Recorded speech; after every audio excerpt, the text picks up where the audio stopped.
عمران خان صاحب کے جو وکیل تھے بابر اعوان صاحب، انہوں نے کہا کہ آئین کے مطابق وفاقی کابینہ اور قومیتی سلامتی کمیٹی کے سامنے سائفر رکھا گیا۔ جیسے ہی عمران خان صاحب کو توشہ خانہ کیس سے جو تھا وہ ضمانت ملتی ہے، ساتھ ہی جو ہے انہیں سائفر کیس میں گرفتار کر لیا جاتا ہے۔ عمران خان کو توشہ خانہ کیس میں جو ہے وہ مزید جو ہے وہ جیل میں نہیں رکھ سکتے۔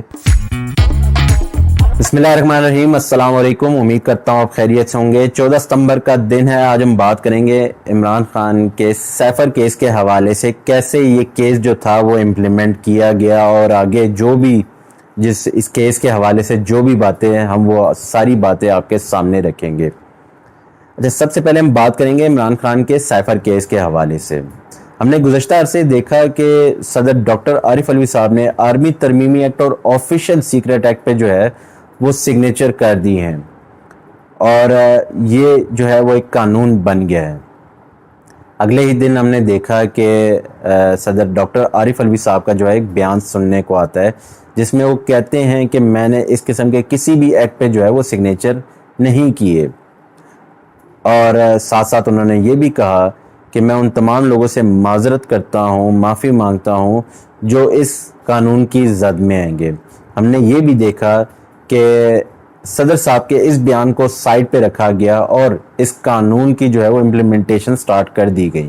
ہم نے یہ بھی دیکھا کہ جب عمران خان صاحب کو جو ہے وہ توشہ خانہ کیس میں جب گرفتار کیا گیا تو طاقتور حلقوں کو جو ہے یہ بات سمجھ میں آ گئی تھی کہ ہم عمران خان کو توشہ خانہ کیس میں جو ہے وہ مزید جو ہے وہ جیل میں نہیں رکھ سکتے۔ سمجھ میں آ گئی تھی کہ اس کیس سے جو ہے وہ ہمیں کچھ نہیں ملنا اور عمران خان صاحب جو ہے اس کیس سے باعزت بری ہو جائیں گے اور یہ کیس جو ہے ہمارے لیے اب کوئی معنی نہیں رکھتا، اور اس کیس سے جو ہے میں مزید عمران خان صاحب کو جو ہے قید میں نہیں رکھا جا سکتا۔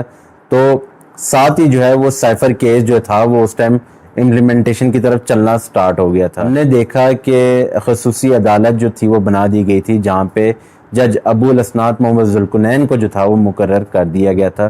جیسے ہی عمران خان صاحب کو توشہ خانہ کیس سے جو تھا وہ ضمانت ملتی ہے، ساتھ ہی جو ہے انہیں سائفر کیس میں گرفتار کر لیا جاتا ہے۔ اچھا، مزے کی اس میں بات یہ ہے کہ عمران خان صاحب کو جو ہے سائفر کیس کا خود بھی نہیں پتا تھا اور نہ ہی ان کی جو لیگل ٹیم تھی ان کو اس بارے میں پتا تھا، کیونکہ ان کی لیگل ٹیم بتاتی ہے کہ جب کسی شخص پہ کوئی ایسا کیس ہو تو اس کو بتایا جاتا ہے کہ بھائی آپ پہ اس طرح کا کوئی کیس ہے، اور 24 گھنٹے کے اندر اندر جو ہے اس شخص کو اس متعلقہ عدالت میں پیش کیا جاتا ہے، جبکہ اس کیس میں ایسا نہیں ہوا۔ جیسے ہی توشہ خانہ کیس سے جو تھا عمران خان صاحب کو رہائی ملی، ان کو ساتھ ہی سائفر کیس میں جو تھا وہ دوبارہ سے گرفتار کر لیا گیا۔ اچھا، اس کیس کو جو تھا ہم نے دیکھا کہ خصوصی عدالت کے جو جج تھے ابو الاسناد محمد ذوالقرنین اس کیس کو جو تھے وہ اس کی سماعت کر رہے تھے۔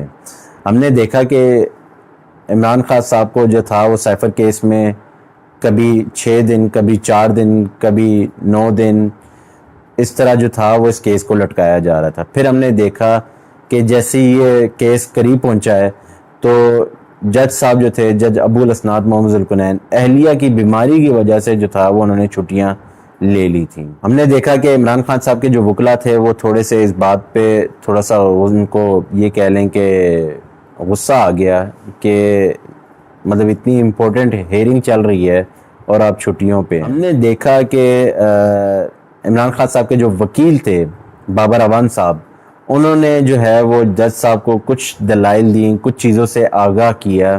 وہ چیزیں کیا تھیں وہ اس پہ ہم بات کرتے ہیں۔ عمران خان صاحب کے جو وکیل تھے بابر اعوان صاحب، انہوں نے کہا کہ آئین کے مطابق وفاقی کابینہ اور قومیتی سلامتی کمیٹی کے سامنے سائفر رکھا گیا۔ وزارت خارجہ نے کابینہ کے سامنے سائفر رکھا جس کو ڈی سیل کر کے دوبارہ سیل کیا گیا۔ کیا بیرون ملک سے پاکستان کو دھمکی آئے تو وزارت خارجہ سو جائے؟ اگر سائفر چوری ہو گیا تھا تو اس پر دوسری کابینہ میٹنگ کیسے ہوئی؟ سائفر کیس کا مقدمہ تو وزیر خارجہ کا دائر کرنا بنتا ہے۔ الزام ہے سائفر کے حوالے سے غیر متعلقہ افراد کے ساتھ کمیونیکیشن ہوئی، سائفر وصول ہوا، رکھا گیا، وزارت خارجہ سیکرٹری کے پاس خصوصی طور پر ہوتا ہے۔ سیفر وزیر خارجہ کے پاس موجود ہے جس کی سربراہی وزیر خارجہ کے سیکرٹری کرتے ہیں۔ کیا سیفر چوری ہوا؟ کیا وزیر خارجہ کے سیکرٹری مدعی ہیں؟ یہ تھا عمران خان صاحب کے وکیل بابر اعوان صاحب کا جو انہوں نے دلائل دیے عدالت میں، وہ یہ تھے۔ اچھا، اس کیس میں جو تھا کچھ فنی مومنٹس بھی ہوئے، جو بابر اعوان صاحب جو تھے وہ جج صاحب سے جو تھے وہ کچھ فنی مومنٹس جو تھے وہ ہم آپ کے ساتھ شیئر کرتے ہیں۔ وہ کیا تھے؟ بیسیکلی بابر اعوان صاحب کا کہنا تھا جج صاحب کو، جج ابو الاسناد محمد ذوالقرنین کے ساتھ جو باتیں ہوئی، جو فنی مومنٹس تھے وہ کیا تھے؟ بابر اعوان صاحب کا کہنا تھا کہ سر میں کچھ دکھانا چاہتا ہوں، جس پر جج صاحب نے کہا کیا آپ سیفر دکھانا چاہتے ہیں؟ جس پر بابر اعوان صاحب کا کہنا تھا کہ میں آپ کو ابو السیفر دکھانا چاہتا ہوں، جس پر کمرہ عدالت میں کہکہے لگ گئے۔ بابر اعوان صاحب کا یہ بھی کہنا تھا کہ معذرت کمپیوٹر ابو السیفر نہیں دکھا رہا۔ پھر بابر اعوان صاحب نے جو تھا وہ سابق آرمی چیف قمر جاوید باجوہ کی ویڈیو گفتگو موبائل سے عدالت کو دکھائی۔ ویڈیو میں کہا گیا کہ وہ سائفر نہیں بلکہ وہ کاغذ تھا۔ اور بابر اعوان صاحب کا یہ بھی کہنا تھا کہ چیئرمین پی ٹی آئی نے یہ بھی کہا کہ میرے گواہ ملٹری سیکرٹری ہیں، ایک نے کہا کاغذ تھا، ایک نے کہا پرچی تھی۔ تو مجھے یہ بات سمجھ میں نہیں آئی کہ سائفر تو وہ پہلے بھی کہہ رہے تھے کہ میرے پاس نہیں ہے، سائفر کی کاپی ہے۔ مسئلہ صرف یہ ہے کہ سائفر تھا کہ نہیں تھا وہ ایک علیحدہ سی بات ہے۔ ہم نے یہ دیکھا کہ صدر مملکت صاحب نے جب ایک چیز پہ جو ہے وہ سگنیچر کیا ہی نہیں تو وہ قانون کیسے بن گیا؟ اچھا، دوسری بات یہ ہے کہ راتوں رات وہ عدالتیں بھی بن گئی، پھر اس کے بعد ہم نے دیکھا کہ وہاں پہ جج بھی مقرر ہو گئے۔ مطلب اتنی جلدی کس چیز کی؟ مجھے یہ بات سمجھ میں نہیں آ رہی۔ کیا طاقتور حلقے جو ہیں وہ اس بات پہ زور ہیں کہ کسی طریقے سے بھی جو ہے وہ عمران خان صاحب کو جو ہے کسی طرح جو ہے وہ باہر نہ آنے دیں؟ جب تک وہ جیل میں رہیں گے ہمارے لیے فائدہ ہے، کیونکہ جب جیل سے باہر آئیں گے تو انہوں نے جو ہے وہ پھر تقریریں اور یہ چیزیں کرنی ہیں، جس سے جو ہے وہ عام عوام میں جو ہے وہ ملک کے لیے جذبہ پیدا ہوتا ہے۔ ہم نے دیکھا کہ کیوں صدر ڈاکٹر عارف علوی صاحب نے جب ایک بات کر دی کہ اس طرح کا جو ہے وہ میں نے کسی ایکٹ پہ سگنیچر نہیں کیے، تو وہ پھر ایکٹ بن کیسے گیا؟ چونکہ پاکستان ہے اور ہم دنیا کے 140 ممالک میں سے ہمارا جو انصاف کا جو نمبر آتا ہے وہ 129واں ہے۔ شاید ہم اسی لیے بہت زیادہ کامیاب ہیں کیونکہ ہم انصاف میں بہت آگے ہیں۔ ہم نے دیکھا کہ جتنے بھی عمران خان صاحب کے کیس کے حوالے سے جتنی بھی سماعت ہوئی وہ ساری ایسی تھیں کہ جس میں جو ہے 4 5 6 دن کے بعد کی ہیئرنگ ڈال دی گئی اور اس کیس کو لٹکایا گیا۔ اچھا، ہم نے دیکھا کہ گزشتہ روز جو تھا وہ صدر ڈاکٹر عارف علوی صاحب نے جو تھا وہ ایک تجویز دی۔ تجویز جو تھی وہ چیف الیکشن کمشنر سکندر سلطان راجہ کو جو تھے وہ عام انتخابات کروانے کی جو تھی وہ ڈیٹ دی۔ مطلب کہنے کا مقصد یہ ہے کہ وہ ایک تجویز تھی کہ اگر تو 90 دن کے اندر آپ آئین کے مطابق الیکشن ہو تو یہ ڈیٹ بنتی ہے۔ اچھا، مزے کی بات جو ہے وہ اس میں یہ ہے کہ سکندر سلطان راجہ جو الیکشن کمشنر ہیں وہ جو ہیں وہ صدر ڈاکٹر عارف علوی سے جو ہے وہ ملاقات کرنا نہیں چاہتے، اور ہم نے دیکھا کہ گزشتہ روز جو تھا وہ ان سے برطانوی سفیر نے جو تھی وہ ملاقات کی ہے۔ مجھے سمجھ نہیں آ رہی کہ جب دونوں، ایک بندہ جو ہے وہ آئینی عہدے پہ بیٹھا ہوا ہے اور ایک آئینی ادارہ ہے، تو دونوں کو آپس میں ملنے کی کیا دقت ہے؟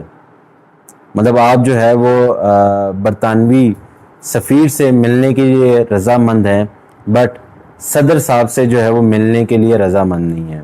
امید کرتا ہوں کہ الیکشن کمیشن بھی جو ہے وہ آئین کے مطابق تمام فیصلے کرے اور آئین کے مطابق چلے، بجائے اس کے کہ وہ ایک طاقتور حلقے کے فیصلے کے انتظار میں بیٹھا رہے، کیونکہ یہ جس طرح دن گزرتے رہیں گے ملک کے معاشی حالات اتنے خراب ہوتے رہیں گے، صرف اور صرف ایک بندے کے اس فیصلے کی وجہ سے کہ الیکشن کب ہونے ہیں۔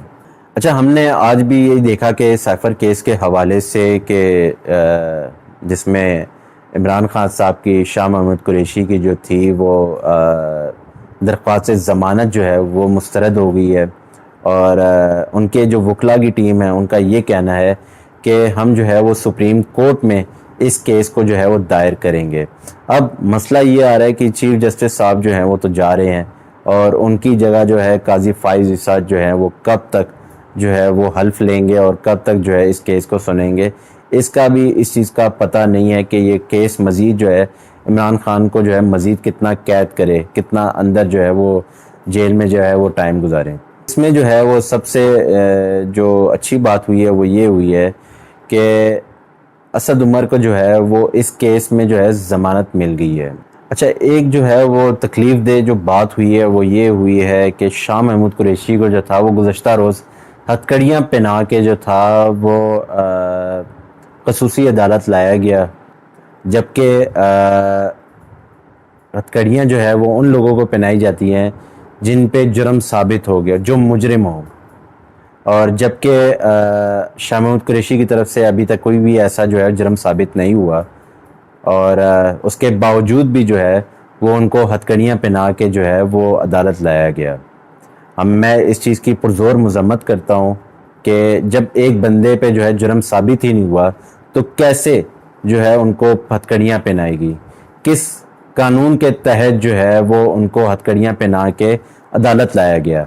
میں اس چیز پہ بھی جو ہے وہ مجھے تعجب ہوتا ہے کہ عدالت کیوں اب خاموش ہے ان چیزوں سے، کہ ایک بندہ جس پہ جرم ثابت ہی نہیں ہوا آپ اس کو کیسے جو ہے مجرموں کی طرح ٹریٹ کر سکتے ہیں۔